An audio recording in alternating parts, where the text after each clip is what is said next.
తెలుగు అక్షరాలపై గేయాలు. నా నవ్వింది నల్లని నంది, నత్త నడకన నడిచెను పంది, నటించి నచ్చెను నన్ను, నక్క నలిపింది మన్ను, నక్క నలిపింది మన్ను, నక్క నలిపింది మన్ను.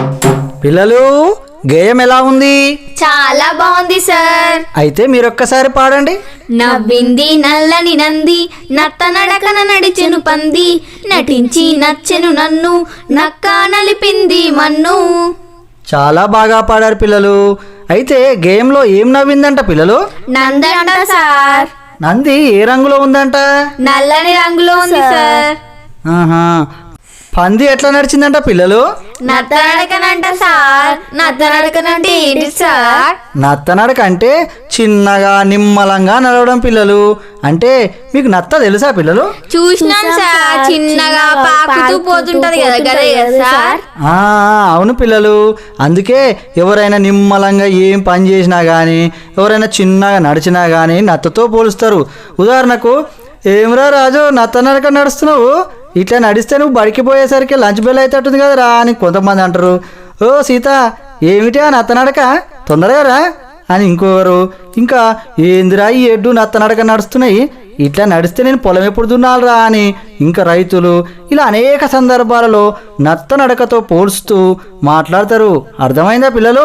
అర్థమైంది సార్. సరే, మీరు కూడా ఏమైనా పాఠాలు చదివినా మరో పని చేసినా నత్తనడకన చేయకుండా వీలైనంత తొందరగా పూర్తి చేయాలి. సరేనా? సరే సార్.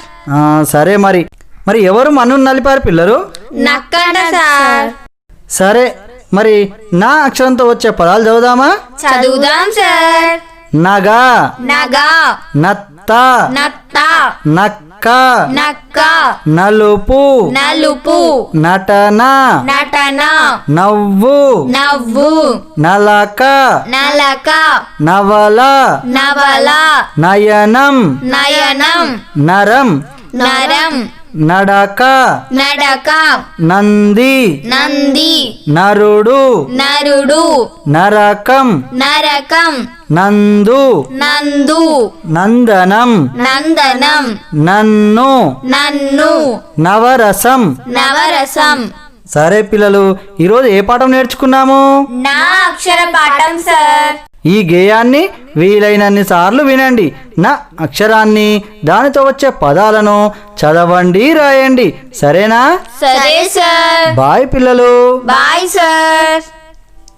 ఈ వీడియో కనుక మీకు నచ్చినట్లయితే లైక్, షేర్ మరియు కామెంట్ చేయండి. మరిన్ని వీడియోస్ కోసం మా ఛానల్ని సబ్స్క్రైబ్ చేసుకోండి.